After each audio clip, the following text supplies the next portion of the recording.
जी students, next numerical है 4.8। उसने कहा है कि दो स्ट्रिंग्स हैं, एक ये है और एक ये है, इनके साथ दो मैसेज को लटका दिया गया है। पहला मैसेज 5 kg, दूसरा है 3 kg, और ये इन मैसेज के ऊपर force of gravity directly act कर रही है। उसने कहा है कि यहाँ पे भी टेंशन फाइंड करो और यहाँ पे भी टेंशन फाइंड करो। ठीक है, सिंपल है, मुश्किल नहीं है। डाटा लिखते हैं, 2 blocks of masses 5 kg, M1 is equal to 5 kg। वैसे इस तरह के जो न्यूमेरिकल फिगर्स वाले होते हैं वो पेपर में रिकमेंडेड नहीं है, लेकिन फिर भी आ सकता है।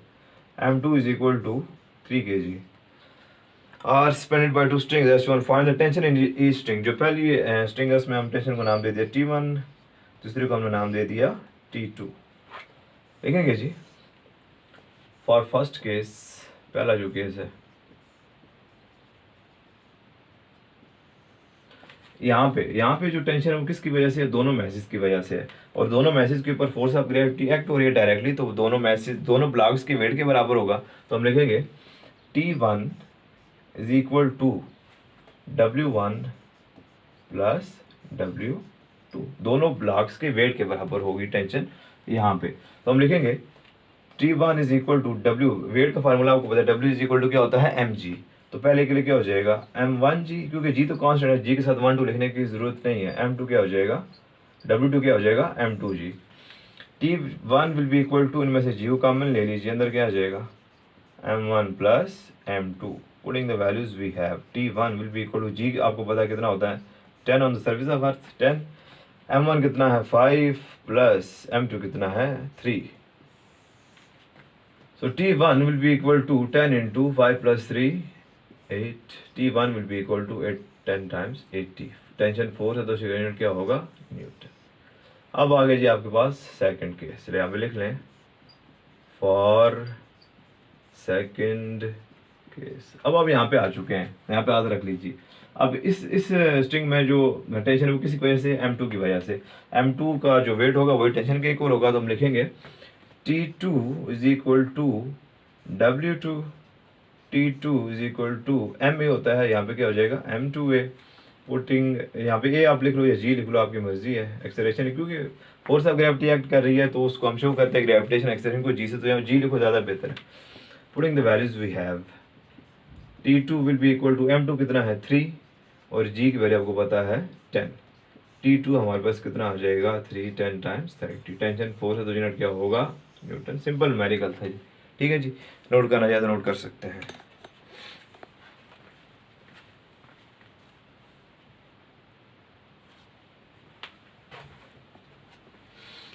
अच्छा जी, नेक्स्ट है जी 4.9।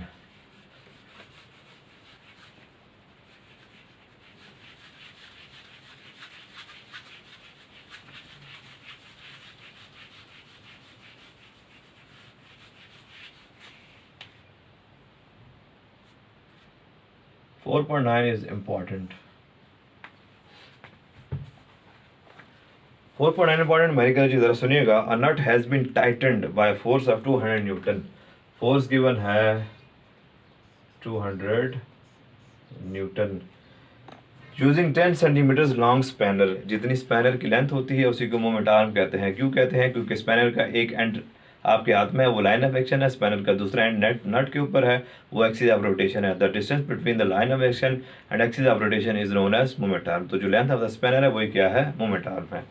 इसको कैसे रिप्रेजेंट करते हैं मोमेंट आर्म को? एल से। कितना है जी? 10 centimetres. L will be equal to 10 divided by 100 meters, 0 से 0 cancel, L will be equal to 0.1 meters। अच्छा जी, concept है न्यूमेरिकल में, समझिएगा ज़रा। What length of spanner is required to loosen the same nut? जो नट टाइट किया है उसी को आपने लूज करना है, मतलब कि टॉर्क क्या रहेगा? सेम रहेगा। ये इंपॉर्टेंट पॉइंट आ गया है न्यूमेरिकल में। विद 150 न्यूटन फोर्स, हमने इसको F1 कह दो, इसको L1 कह दो। आपने अपना जो फोर्स है, अपनी फोर्स, उसके मैग्नीट्यूड को थोड़ा सा क्या कर दिया है? कम कर दिया है। मतलब कि आपको एल जो लेंथ है वो क्या करनी पड़ेगी? बढ़ानी पड़ेगी। ठीक है, वो आंसर इसका बढ़ के आएगा। खैर देखेंगे। तो ये है जी न्यूमेरिकल। इसमें अब एक ही पॉइंट है वो जो कि आपने याद रखना है, जो नट टाइट किया गया है उसी को ओपन करना है, मतलब कि जो मैग्नीट्यूड ऑफ टार्क होगा वो क्या रहेगा? सेम रहेगा। ठीक हो गया, ये पॉइंट था। हम लिखेंगे जी पहले, टर्निंग इफेक्ट है ना, टाइट कर रहे हैं, मतलब कि टॉर्क प्रोड्यूस हो गया। We know that torque is equal to F multiply L. यहाँ पे लिख सकते हैं फॉर फर्स्ट केस लिख दें या फॉर टाइटनिंग ऑफ नट लिख दें, कुछ भी लिख सकते हैं, कोई मसला नहीं है। Torque is equal to F1 multiply L1। ठीक है जी, हम पहले टॉर्क फाइंड करेंगे कि टाइट करते हुए कितना टॉर्क लगा था। Putting the values we have, torque will be equal to F1 कितना है 200 मल्टीप्लाई L1 आपके पास कितना था 0.1, तो torque will be equal to 20। Torque का यूनिट क्या होता है न्यूटन मीटर। ठीक हो गया जी। अब आप लिखें फॉर लूजनिंग द नट लिख लें या लिख लें फॉर सेकंड केस, तो फार्मूला क्या बन जाएगा, फार्मूला बन जाएगा torque is equal to F2 multiply L2। मैंने टॉर्क के साथ 1 या 2 क्यों नहीं लिखा, क्योंकि टॉर्क दोनों केसेस में सेम रहेगा। जिस नट को क्लोज किया गया टाइट किया गया है उसी को ओपन किया जा रहा है, उसी को लूज किया जा रहा है। हमने क्या फाइंड करना है L2 फाइंड करना है। L2 इधर रखना है, F2 मल्टीप्लाई इधर आके क्या हो जाएगा divide is equal to L2, और L2 is equal to torque divided by F2. Putting the values we have, L2 will be equal to torque कितना था 20 over F2 कितना था 150। L2 will be equal to, इसको 0 से 0 क्या हो जाएगा कैंसिल, तो आंसर क्या आएगा जी आपके पास, आंसर आएगा 0.133 मीटर्स। ठीक हो गया जी, ये आंसर आपका बिल्कुल ठीक है, लेकिन बुक वाले ने सेंटीमीटर्स में लिखा हुआ है, तो आप इसको लिख सकते हैं L2 इज इक्वल टू, लेकिन यहाँ तक भी लिखेंगे तो आपका आंसर बिल्कुल ठीक है 0.133। सेंटीमीटर्स में जाने के लिए 100 से क्या करते हैं multiply, so L2 is equal to decimal point इधर शिफ्ट हो जाएगा 2 डिजिट्स, तो आंसर आ जाएगा 13.3 सेंटीमीटर्स। ठीक हो गया जी, इसको भी नोट करना चाहें तो नोट कर सकते हैं, एक न्यूमेरिकल रहता है।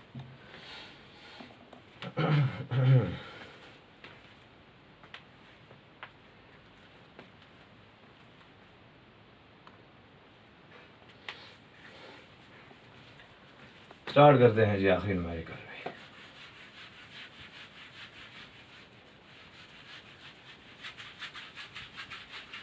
आखिरी न्यूमेरिकल सबसे मजे का, सबसे कंसेप्चुअल और इम्पॉर्टेंट पॉइंट्स वाला न्यूमेरिकल। इम्पॉर्टेंट भी कह सकते हैं, लेकिन स्टेटमेंट थोड़ी बड़ी है, लेकिन आ सकता है, लेकिन समझने वाली चीज़ है।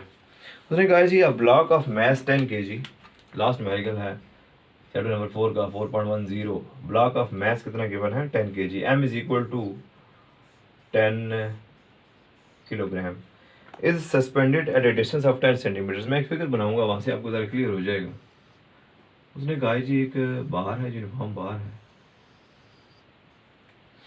ठीक है, 1 मीटर लॉन्ग, इसकी टोटल जो लेंथ है वो है 1 मीटर। उसने कहा जी a block of mass 10 kg suspended at a distance of 20 centimetre from the centre. Centre तकरीबन जो होगा, उसने कहा कि यहाँ से यहाँ पे तकरीबन 20 सेंटीमीटर्स के डिस्टेंस पे एक मैस लटका दिया गया, कितना 10 kg। ठीक है जी, एक यूनिफॉर्म बार थी, सुकून से रह रही थी, हमने क्या किया कि वहाँ पे एक मैच लटका दिया 10 kg का। अब क्या होगा, क्या उसकी ये पोजीशन रहेगी, बिल्कुल नहीं रहेगी, ये वाला जो सही किधर मूव कर जाएगा डाउनवर्ड, तो तकरीबन इस तरह की शेप बन जाएगी आपके पास, जिस तरफ लटका है मैच वो नीचे मूव कर जाएगा ना।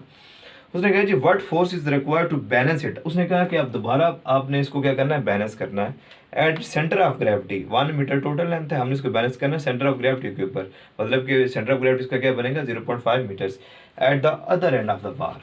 उसने कहा है, ज़रा समझिएगा, उसने कहा कि इधर आप कितनी फोर्स लगाओ, इधर F2 आप कितना लगाओ कि ये दोबारा पहले वाली पोजीशन में आ जाए, बैलेंस हो जाए। तो अगर ये फिगर आपसे आप समझेंगे तो इंशाल्लाह फिर आपको ये न्यूमेरिकल कभी नहीं भूलेगा। ठीक है जी, कॉन्सेप्ट लिया गया, हर न्यूमेरिकल में एक छोटा सा पॉइंट होता है, कॉन्सेप्ट होता है, अगर वो आपने ले लिया फिर आप न्यूमेरिकल को जस्ट देखेंगे आपको क्लियर हो जाएगा, वरना रट्टे मारते रहोगे पेपर्स आ जाएंगे, कख तैयार नहीं होगा। खैर जी, मैथ्स के मतलब 10 kg, और जो पहला डिस्टेंस हमारे पास गिवन है, मूवमेंट आर्म गिवन है, वो कितना है 20 सेंटीमीटर्स। रिप्रेजेंट करें जी L1 से, ये कितना है 20 centimetres. L1 will be equal to 20 divided by 100, answer आएगा मीटर्स में, 0 से 0 cancel, L1 is equal to 0.2 metres. ठीक है जी। अच्छा, अब ये जो मैस इसको लटकाया गया इसके ऊपर फोर्स ऑफ ग्रेविटी एक्ट हो रही है, तो यहाँ पे फोर्स किसके इक्वल होगी, इस ये जो ब्लॉक लटकाया गया था उसके वेट के इक्वल होगी। तो हम लिखेंगे इसको F1 से रिप्रेजेंट करते हैं। F1 will be equal to W, that will be equal to mg। This implies that F1 will be equal to W कितना है, सॉरी m कितना है आपके पास 10 और g की वैल्यू आपको पता है 10 मीटर पर सेकंड स्क्वायर। तो F1 इज इक्वल टू, इस तरफ हमारे पास कितनी फोर्स लगी 100 न्यूटन। ठीक हो गया जी। अब हमने वो फोर्स फाइंड करनी है जो कि हमने उस साइड पे लगानी है ताकि ये बैलेंस हो जाए। ठीक हो गया। और कितने डिस्टेंस पे लगानी है, हमने इसको बैलेंस करना है एट सेंटर ऑफ ग्रेविटी। सुनिएगा, टोटल डिस्टेंस 1 मीटर है, सेंटर ऑफ ग्रेविटी पे मैस को बैलेंस करना है। सेंटर ऑफ ग्रेविटी मतलब कि कितना डिस्टेंस हो जाएगा 0.5 metres. So L2 is equal to 0.5 metres.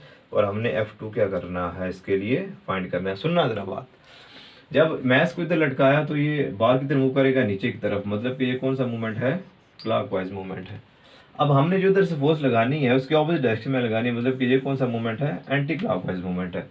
Principal movements क्या कहता है, sum of clockwise movements is equal to sum of anticlockwise movements. तो हम वो प्रिंसिपल यूज कर देंगे, लिखेंगे अकॉर्डिंग टू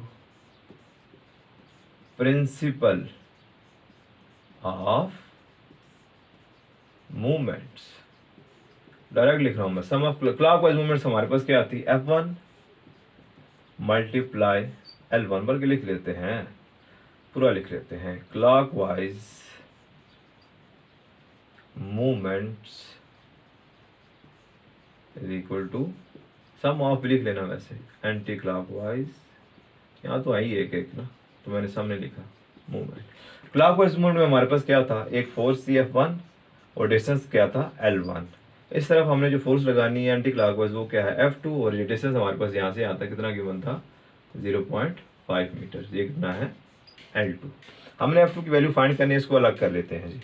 लिखेंगे F1 multiply L1 divided by L2 is equal to F2, और F2 is equal to F1 multiply L1 divided by L2. Putting the values we have, F2 will be equal to F1 कितना था आपके पास 100 multiply L1 आपके पास कितना था जी, L1 कितना था, L1 आपके पास गिवन है 0.2 divided by L2 आपके पास कितना है जी 0.5। ठीक हो गया जी। so F2 will be equal to 100 into 0.2, answer क्या आ जाएगा जी आपके पास, हल कर लेते हैं जिसको, मल्टीप्लाई 2 0.5 डिवाइडेड बाई 10 मल्टीप्लाई इसका डेसिमल पॉइंट इधर आ जाएगा, 0 से 0 क्या हो गया, कैंसिल हो गया। ठीक है जी। तो आंसर हमारे पास आ जाएगा जी F2 इज इक्वल टू 2 को 10 से मल्टीप्लाई कर दें 20 डिवाइडेड बाय आपके पास बच गया 5 डिवाइडेड बाय 10। इस 10 को ऊपर ले जाएं, F2 will be equal to 20 multiply 10 divided by 5। 5 2 times क्या हो जाएगा 10। F2 will be equal to 20 को 2 से मल्टीप्लाई करने आंसर क्या आ जाएगा 40 न्यूटन। लेकिन अगर ये कैलकुलेशंस नहीं करना चाहते तो आपने सिंपल कैलकुलेटर पे लिखना है 100 मल्टीप्लाई 0.2, आंसर आ जाएगा 20, इसको डिवाइड करेंगे 0.5 से तो आंसर आपके पास आ जाएगा 40। ठीक हो गया जी। इसको भी नोट करना चाहें तो आप नोट कर सकते हैं।